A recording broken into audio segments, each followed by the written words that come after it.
வணக்கம் guys, welcome back to our channel trial and success. இன்னைக்கு நம்ம இந்த வீடியோவில் எதை பற்றி பார்க்க போனா, நம்ம ரொம்ப எக்ஸ்பெக்ட் பண்ணுற தமிழ் சினிமாவின் 1000 கோடின்னு எல்லாரும் கனவு காண்டிட்டு இருக்க ஒரு படத்தோட ட்ரெய்லர் வந்து இன்னைக்கு ரிலீஸ் ஆகுது. அந்த படத்தோட ட்ரெய்லர் இப்படி இருக்கு, நம்ம எப்படி அதை பார்த்துட்டு நம்மளோட ஃபர்ஸ்ட் இம்ப்ரெஷன் எப்படி இருக்குன்னு அதை பற்றி தான் இந்த வீடியோவில் பார்க்க போகிறோம். நீங்கள் எங்கள் சேனலுக்கு ஃபர்ஸ்ட் டைம் வந்தால் மறக்காம எங்கள் ட்ரையல் அண்ட் சக்ஸஸ் சேனலுக்கு சப்ஸ்கிரைப் பண்ணுங்க.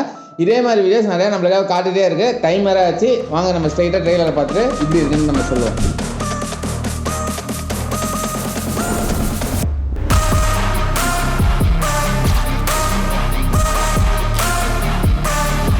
சரி, ட்ரெய்லர் பாட்டு முடிச்சாச்சு. ட்ரெய்லர் பாட்டு நம்மளுக்கு ஃபஸ்ட் இம்ப்ரெஷன் எனக்கு எப்படி இருந்ததுன்னா, அந்த ஓவரால் எக்ஸ்பீரியன்ஸ் எப்படி இருக்குன்னு நம்ம லாஸ்ட்டில் சொல்கிறோம். ஃபஸ்ட்டு எனக்கு இம்ப்ரெஷன் எப்படி இருந்ததுன்னா, இந்த ஸ்டோரியோட பிளாட் வந்து ஓரளவுக்கு வந்து கெஸ் பண்ண முடியுது. பட் அதெல்லாம் நம்ம பிளாட்டெல்லாம் சொல்ல முடியாது, படம் பார்த்தா தான் தெரியும்.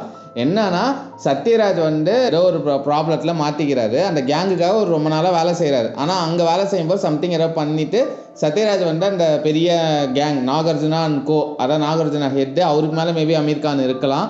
பட் அந்த கேங்கில் ஏதோ மாற்றிக்கிறாரு, காணா போயிடுறாரு, சம்திங் ஹஸ் ஹேப்பன். அதை தேடி நம்ம ரஜினி வந்து போகிறாரு.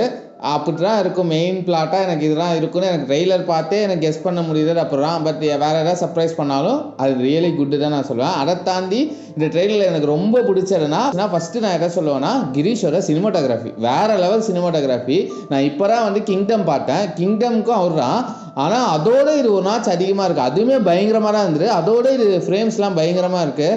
அந்த கலர் டோனே பயங்கரமாக செட் பண்ணியிருக்காரு. ஒரு லுக்கே பயங்கரமாக இருக்குது. இந்த டோனுக்கே இந்த படம் வந்து வேறு லெவலில் வந்து பீக் அடிக்கிறதா நான் சொல்ல முடியும். எஸ்பெஷலி அந்த ஹெலிகாப்டர் ஷாட்ஸு, டே ஷாட்ஸு, அதுக்கப்புறம் ஃபைட்டில் வந்து ஸ்லோமோ தான். பட் ஸ்டில் அதை கேப்சர் பண்ண விட தண்ணி எடுத்து அடிப்பார் ஃபைட்டர் மேலே. அந்த ஃப்ரேம் வந்து பயங்கரமாக வந்து நின்றுது. அதே மாதிரி அந்த லார்ஜ் பிரம்மாண்டமும் இருக்குது. 2-3 ஃப்ரேம்ஸு, ஷோபின் எல்லாத்தையும் பேசுகிற ஃப்ரேமு, ரஜினி வந்து டான்ஸ் ஆடுற ஃப்ரேமு, அதெல்லாம் வந்து செம்மையாக கேப்சர் பண்ணியிருக்காரு. ரொம்ப சூப்பராக இருந்தது எனக்கு. அதை தாண்டி இந்த ட்ரெய்லரில் எப்படின்னா, ஒரு ரிச் லுக் இருக்குது, ஒரு லோகேஷோட டச் இருக்குது பயங்கரமாக. அது எவிடெண்ட்டாகவே நல்லாவே இருக்குது. அதை தாண்டி வந்து அந்த கடைசி ட்ரெய்லருக்கு முன்னாடி ஒரு சில்லவுட், மேபி அதை வந்து நம்ம டிஏஜிங் ஒர்க் பண்ணியிருக்காங்க. அந்த டிஏஜிங்க்கு ரஜினி மேபி அதை சின்ன ஃப்ளாஷ்பேக் மாதிரி பாஷா மாதிரி வந்துட்டு போவார்னு நினைக்கிறேன். அந்த இது அப்போ அந்த போர்ஷனுக்கு வர லிரிக்ஸ் அனிருத் வாய்ஸில் வந்து லிட்ரலாக எனக்கு ஒரு கூப்ஸ் பம்ப்ஸ் தான். லிட்ரலாக என்ன சொல்ல வராங்கன்னா, நம்ம தலைவர் வந்து திருப்பி ஹிஸ்ட்ரியை ரீரிட்டன் பண்ண போகிறாரு அப்படின்னா ஒரு லைன் வருது. செம்மையாக இருந்தது. எனக்கு அந்த போர்ஷன் பயங்கரமாக இருந்தது. அப்புறம் லாஸ்ட்டாக வர அந்த ஃபன் பார்ட்டுமே நல்லா இருந்தது. அதை தாண்டி வந்து எனக்கு என்னென்னா, மோர் ஆஃப் ட்ராமா மாதிரி இருக்குது. நிறையா ட்ராமாவாக இருக்குன்னு நினைக்கிறேன். நிறையா ஒரு எமோஷனலாக இருக்கிற மாதிரி நிறையா ஃபீல் இருக்குது. அதையும் லோகேஷ்மா சொன்னார், more on drama first half, second half வந்து மோர் ஆன் ஃபைட் அந்த மாதிரி இருக்கும். அந்த மாதிரி தான் எனக்கு இருந்தது. மோர் ஆஃப் ட்ராமா இருக்கிற மாதிரி இருக்குது. முக்கியமாக இதில் வந்து லோகேஷும் சொல்லிட்டார் விஎஃப்எக்ஸ் ஷார்ட்டே இல்லைன்னு. அது வந்து எவிடெண்ட்டாகவே இருக்குது. அதை தாண்டி ஸ்டண்ட்டு, ட்ரெய்லரில் வர எல்லா ஸ்டண்ட்டுமே பயங்கரமாக தான் இருக்குது, குறைய சொல்ல முடியாது. அதுவுமே வந்து பிக்கெஸ்ட் பாசிட்டிவ். அப்புறம் ஒரு ஹீரோக்கு இருக்கிற ஷார்ட்ஸ் அதெல்லாம் நல்லா இருக்கு. இதில் அதே மாதிரி கெஸ் பண்ணுற மாதிரி உபேந்திரா வந்து ஒரு கேங், ரஜினி, உபேந்திரா, சுட்டி ஹாசன், சத்யராஜ்லாம் ஒரு கேங்கு, நாகார்ஜுனா, ஷோபின் அவங்களாம் ஒரு கேங் போல். அதையும் தாண்டி மேபி அமீர் கான் பாஸுக்கெல்லாம் பாஸ் அப்படின்னு இருப்பார் போல். நாகார்ஜுனா வந்து செம்மையாக இருந்தது. அவர் அந்த ஃபஸ்ட்டு தெலுங்கு கலந்த ஒரு தமிழ் பேசுகிறது, அதுக்கப்புறம் மோர் ஆஃப் எமோஷன், அந்த ஒரு கான்ஃபரன்ஸில் கோட் போட்டு கத்துறாரு. ஒரு கார்பரேட் மாதிரி இருக்காரு, பட் மோர் இதாகவும் இருக்காரு. அதே மாதிரி அந்த டைலாக், காளி வெங்கட் ஒரு டைலாக் என்ன சொல்கிறாரு, இவங்க வேறு ஏதோ பிஸ்னஸ் பண்ணுறாங்க அப்படின்னா எனக்கு தெரிஞ்சு வாட்ச் ரிலேட்டட். பட் அதையும் தாண்டி மேபி கோல்டு இல்லை வந்து, ஏன்னா ஃபாண்ட் எல்லாமே கோல்டில் இருக்குது. ஒன்று இல்லை ஏதாவது வெப்பன்ஸ்க்கு டீல் பண்ணியிருக்கலாம். ஆனால் எனக்கு என் கெஸ் படி இந்த வாட்சில் ஏதோ கோல்டு வச்சு ஏதோ மேபி அந்த இது நடத்துகிறாங்களோ, ஸ்மக்லிங் நடத்துகிறாங்களோன்னு எனக்கு ஒரு இன்ச் இருக்குது. ஏன்னா அந்த ஃபாண்ட்லேருந்து எல்லாமே கோல்டு இருக்குது கனெக்டடாக. மேபி அதை ரிலேட்டடாக ஏதோ பண்ண போகிறாங்கன்னு ஒன்று எவிடெண்ட்டாகவே இருக்குது. கொஞ்சம் கெஸ் பண்ண முடியுது. அதை தாண்டி நிறைய ஆக்டர்ஸ் இருக்காங்க. ரெபேகா மோனிகா ஜான் இருக்காங்க ஒரு ஃப்ரேமில், அருள்தாஸ் இருக்காரு, கேஜிஎஃப் கேங் எல்லாம் இருக்குது, காளி வெங்கட் இருக்காரு, சார்லி இருக்காரு ஒரு ஃப்ரேமில், திலீபன் இருக்காரு. அதுக்கப்புறம் வந்து சொல்லிட்டே போகலாம். அந்த மாதிரி நிறையா பேர் தென்பட்டாங்க கண்ணில். அங்கங்கே ஓரமாக ஒரு ஃப்ரேமில் நிற்கிறாங்க. அது ஒரு இதுவாக இருக்குது. மீதி அதை தாண்டி வந்து அனிருத் மியூசிக் என்ன கேட்டிங்கன்னா ஓகே. ஆனால் நான் இன்னும் பயங்கரமாக எக்ஸ்பெக்ட் பண்ண மாதிரி ஒரு ஃபீல் எனக்கு கொடுத்துரு. பட் அது எனக்கு தெரியல. அந்த லாஸ்ட் இடத்துல பயங்கரமாக அந்த பிளேஸ் ஆகிருந்துரு வாய்ஸ். அதை தாண்டி வந்து எனக்கு உட்காந்துருனான்னு கேட்டிங்கன்னா எனக்கு அவ்வளோவா உட்காரலன்னு எனக்கு தோணலாம். அதே மாதிரி எனக்கு அந்த மியூசிக் வந்து ஒரு 2 இடத்துல வந்து விக்ரமன மியூசிக் அப்படியே எனக்கு ஞாபகம் வந்துடுது. ஈகிள் இஸ் கம்மிங் அந்த இடத்துல வந்து நடுவில் ஒரு போர்ஷன் வரும். வரக்கு முன்னாடி அதே போர்ஷன் ட்ரெய்லர் யூஸ் பண்ண மாதிரி எனக்கு ஒரு ஃபீல் கிடச்சிது.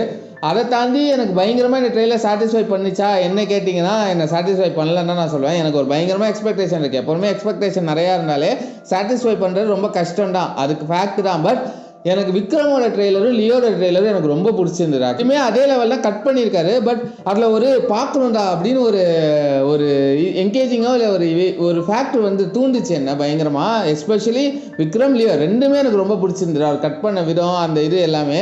ஆனால் இந்த ட்ரெய்லரில் அந்த மேஜிக் இருக்கான்னு கேட்டிங்கன்னா எனக்கு இல்லைன்னா நான் சொல்லுவேன் பர்சனலாக. பட் எனக்கு படமாக பார்க்கும்போது லோகேஷ் சாட்டிஸ்ஃபை பண்ணுவார்னு ஒரு நம்பிக்கை இருக்குது. அந்த இதை தாண்டி ஒரு 1000 crores எக்ஸ்பெக்டேஷன் இருக்கும்போது படத்துக்கு ஏ சர்டிஃபிகேட்னு வேற சொல்லிட்டாங்க. அது இப்படி அந்த ஏ சர்டிஃபிகேட்டை வச்சு இவங்க 1000 crores அடிப்பாங்களா, இல்லை நம்ம ஆல்ரெடி நம்ம உருட்டு தனுஷ் படம் ஒன்று வந்துரு ராயன்னு சொல்லிட்டு இதே ஏ சர்டிஃபிகேட் வாங்கி சன் பிக்சர்ஸ் தான் அதை ஒரு ப்ரொமோஷனல் டாக்டிக்ஸாக எடுத்து பண்ணாங்க. பட் அது வந்து ஒரு மாதிரி அந்த படம் இப்போ கூட நம்ம நிறையா ஃபேக் ரிவ்யூஸ் வந்தது, ஃபேக் ரிவ்யூஸ் போட்டு பண்ணாங்கன்னு. அதே மாதிரி பண்ணிடாமல் இருந்து நல்லா இருந்தால் சரி. பட் ஆனால் அது அப்படி கம்பேர் பண்ணுற அளவுக்கு கிடையாது. லோகேஷ் அவர் பண்ணிடுவான்னு எனக்கு நல்லாவே தெரியும். அது இல்லாமல் அவர் பண்ண இன்டர்வியூஸ் எல்லாமே 2 வருஷம் நான் எதுக்காகவும் பண்ணல, அவ்வளோ டைம் இன்வெஸ்ட் பண்ணியிருக்கேன்னு சொல்லியிருக்காரு. விக்ரமோட பயங்கரமாக ஒர்க் பண்ணியிருக்கேன்லாம் வேறு சொல்கிறாரு. பட் அதுக்காகவே சாட்டிஸ்ஃபை ஆகும்னு நினைக்கிறேன். பர்சனலாக நான் என்னென்னா ட்ரெய்லர் பிட் டிசப்பாயிண்டட்னு சொன்னாலுமே நான் படத்துக்கு பயங்கர எக்ஸ்பெக்டடாக இருக்கேன். கண்டிப்பாக ஒரு 1000 crores இருக்கும் அப்படின்னு நான் எதிர்பார்க்குறேன். ஆனால் ஏ சர்டிஃபிகேட் அது மட்டும்தான் உருட்டலாக இருக்குது. எனக்கு தெரியல சென்சார் போர்டு இப்படி ஆக்ட் ஆகுது, இல்லை இவங்க ஏன் ரீஅப்பீல் பண்ணல. ஏன்னா ரஜினியில் ரொம்ப வருஷத்துக்கு அப்புறம் ஒரு ஏ சர்டிஃபிகேட். ஏன்னா ரஜினினாலே 6லேருந்து 60 வயசுன்னு சொல்கிற டேக்லைனில் இருக்கிற ஒரு ஆளுக்கு ஏ சர்டிஃபிகேட்டு, அதுவும் பயங்கர எக்ஸ்பெக்ட் பண்ணால் ரஜினி இப்படி விட்டாரு. அதுவே மிகப்பெரிய கொஸ்டின் தான். மேபி அது இன்டர்னல் ஏதாவது சம்திங் நடந்திருக்கலாம். பட் எனக்கு தெரியல. சைரான்னு ஒரு படம் பார்த்தேன் ரீசெண்டாக, அவ்வளோ அடல்ட் சீன்ஸ் இருந்தது. பட் அதுக்கு யூபிஏ சர்டிஃபிகேட் கொடுத்தாங்க. பழக்கம் போல் சென்சார் போர்டு பிகெஸ்ட் ஒரு கிரே ஏரியாஸ் பாட்டுறான். அது இப்படின்னு தெரில. உங்களுக்கு இப்படி இருந்தது ட்ரெய்லர் இப்படி இருந்தது நீங்கள் பார்த்துட்டு சொல்லுங்கள். எனக்கு குவைண்ட் ஆஃப் வந்து ரொம்ப சூப்பர்னு கிடையாது, ரொம்ப பேட் கிடையாது, அந்த மிட் ரேஞ்சில் ஒரு ட்ரெய்லர் தான். உங்களுக்கு இந்த ட்ரெய்லர் அனாலிசிஸ் இல்லை ட்ரெய்லர்லேருந்து நாங்கள் கண்டுபிடிச்ச விஷயங்கள் ஓகேனா இல்லை நீங்கள் ஆல்ரெடி நிறைய கண்டுபிடிச்சிங்கன்னா நீங்கள் கண்டுபிடிச்சதில் இந்த கமெண்ட் செக்ஷனில் பதிவு பண்ணுங்கள். அப்புறம் வந்து கண்டிப்பாக வந்து படத்தோட ரிவ்யூ வரும். அதே மாதிரி நிறைய படத்தை ஒட்டியே நாங்கள் நிறைய வீடியோஸ் ரெடி பண்ணியிருக்கோம். ஒரு எக்ஸ்க்ளூசிவ் வீடியோ ரஜினி வச்சு நாங்கள் வேறு ஒரு படத்தை வச்சு பண்ணியிருக்கோம். அது வந்து ரொம்ப சர்ப்ரைசிங்காக இருக்கும். அதுக்கெல்லாம் வேணும்னா நீங்கள் ஃபஸ்ட்டு எங்கள் சேனல் சப்ஸ்கிரைப் பண்ணணும். சப்ஸ்கிரைப் பண்ணால் தான் நாங்கள் வீடியோ போட்டால் உங்களுக்கு தெரியும். அதே மாதிரி இந்த வீடியோவெல்லாம் உங்களுக்கு பிடிச்சினா மறக்காமல் லைக் பண்ணுங்கள், கமெண்ட் பண்ணுங்கள். உங்களோட வியூஸையும் கமெண்ட் மறக்காமல் பண்ணுங்கள். நான் தப்பாக பண்ணியிருந்தாலும் நீங்கள் என்னை கரெக்ட் பண்ணலாம், ஒன்றும் பிரச்சனை கிடையாது. ரொம்ப பிடிச்சினா உங்கள் ஃப்ரெண்ட்ஸ் அண்ட் ஃபேமிலிக்கு ஷேர் பண்ணுங்கள். அடுத்த வீடியோவில் பார்க்குற வரைக்கும் பாய்.